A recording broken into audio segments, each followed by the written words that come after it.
Hi, I am Carolyn Knaus. I am the founder and president of Make a Miracle, and I am here with Erick Carrion. Erick Carrion. Yeah. And he is one of our amazing college scholarship students, and he's actually our very first student to go on a study abroad program. And we are here in Saint-Emilion, France. We're in France, and we're in a medieval village. We've been getting lots of history today, which I feel is very inspirational.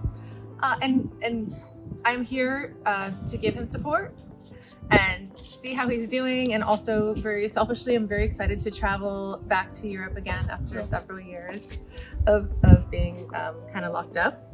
So Erick, I want to hear what you went through. How did you get approved for this amazing opportunity? Well, the first time, by the way, it was quite difficult to get here because I already applied many times to come to study abroad, and then the pandemic just came, and there wasn't I wasn't available to travel abroad because of the pandemic. But when I could do it, I received that notification on the birthday. On my birthday on December 10th. So on my birthday on December 10th, he found out he was finally approved to study in Zaragoza, Spain. Yeah. So I had to do a lot of paper. There was lots of paper to get to the embassy. They approved him in December, and that was to start in February, correct? Yeah. For the study abroad. And there's a lot of moving parts. So I said to him, Erick, how quickly can you do this list this big of like 10 things, and not easy things he had to do in order to get his visa? And I said, how quickly can you do that? And he says, I don't know, I can try. I said, well, when you get those done, we will Make a Miracle will purchase your flight to Spain. And you rocked it. You got it done like record time. It was like in two weeks I already got everything, almost everything. So. But when I applied, the bank account, it didn't work too well. So the embassy said, get your stuff together. Yeah. He brought it back. It was a whole thing, and he had to wait a week maybe after you submitted. And then at 10 o'clock the night before, he gets an email. Yeah. Before my appointment, I received like an email at 10 p.m. and it was like, oh, your appointment for tomorrow is gonna be cancelled. So like we're gonna definitely canceled. Yeah. So because of the COVID restrictions, so I said, okay, I can wait. And they said, okay, we are gonna send you like a race shuttle. So but you went down there like that day to see what was going on. Yeah, exactly. I went.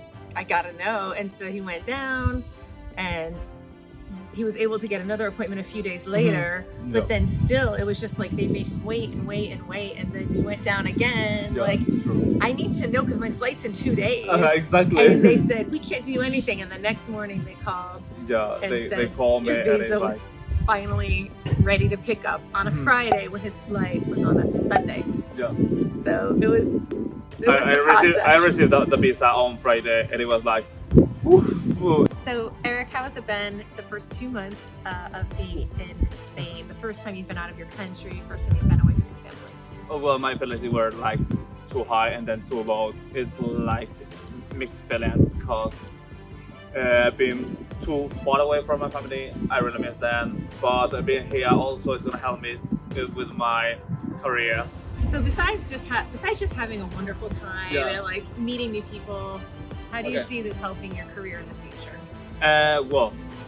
Getting more networking is gonna help me too much because, for example, I'm gonna like to focus on my own logistics stuff. So starting here makes me realize how important is logistics. And also, I met some friends from Germany, Italy that are really into logistics stuff. So they are helping me how they work in the war about logistics. So what would you say to people who are thinking about doing a program like this and studying in another country? Well, never be afraid. The future is challenging.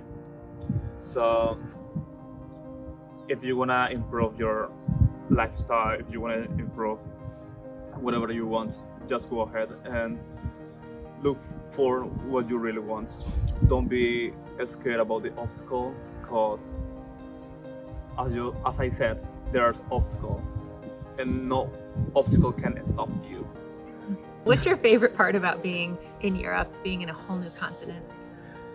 And my favorite part is getting to know much people, getting to know more connections about my degree, getting more friends as well, because when you get connections, you got friends. Yeah, and I always see that you have a lot of friends here already, and it's only Yeah. been 2 months. It's a 6-month program, Mhm. and I'm just saying I'm so proud of you. And I know what you went through, and nobody knows how much this kid did to actually be here right now. And I'm just so proud to be here with you. Yeah. And we're just going to Paris tomorrow, so it's a bucket list. Eiffel Tower. Yeah. It's gonna be great. It's so. gonna be lovely. Such a great adventure. Yeah.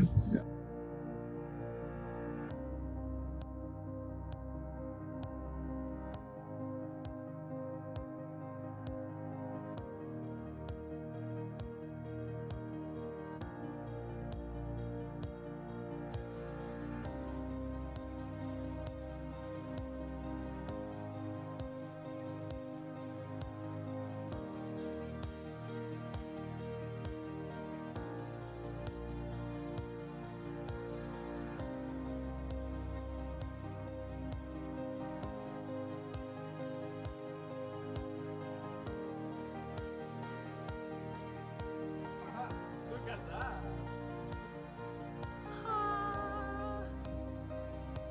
So here we are in Madrid. This is the last day of our week-long trip where we went from Zaragoza to Saint Emilion, France, to Paris, to Madrid, and so sad. But what was your favorite part about the trip this week? Well,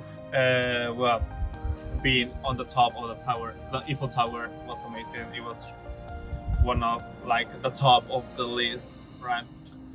Bucket list. Yeah. And so in your 2 months that you've had in Zaragoza, Spain, where have you met people from? I know you've made a lot of friends. Yeah. So what countries? Germany.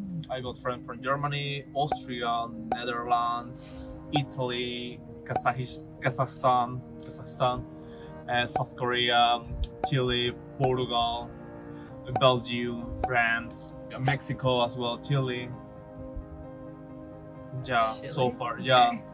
so far. And even the other day, yesterday we were walking to the Notre Dame Cathedral in Paris, Yeah. and he ran into some friends from school, and one was from Egypt, one was from Kazakhstan. Yeah, Kazakhstan. the world is really small.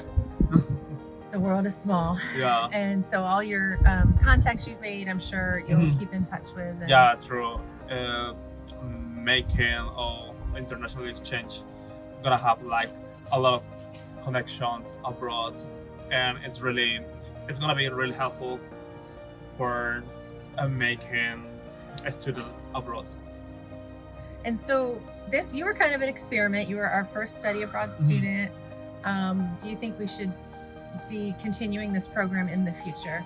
I totally recommend that, because in Peru we are used to be being in family.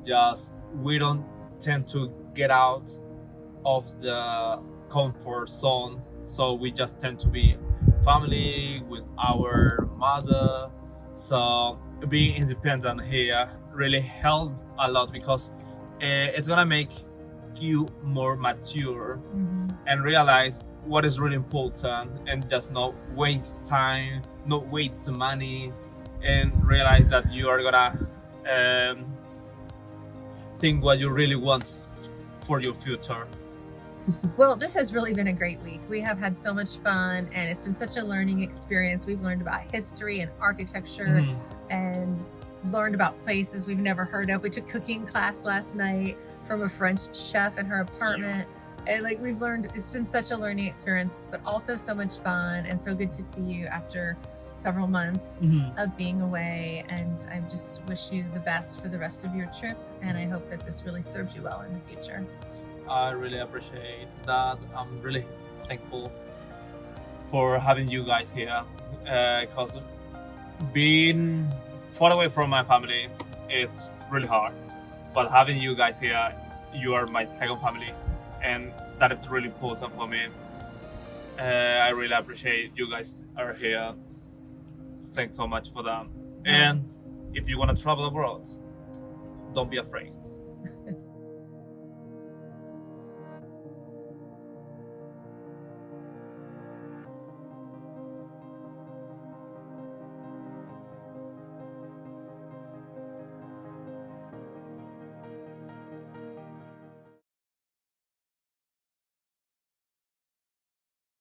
Yeah, that's true.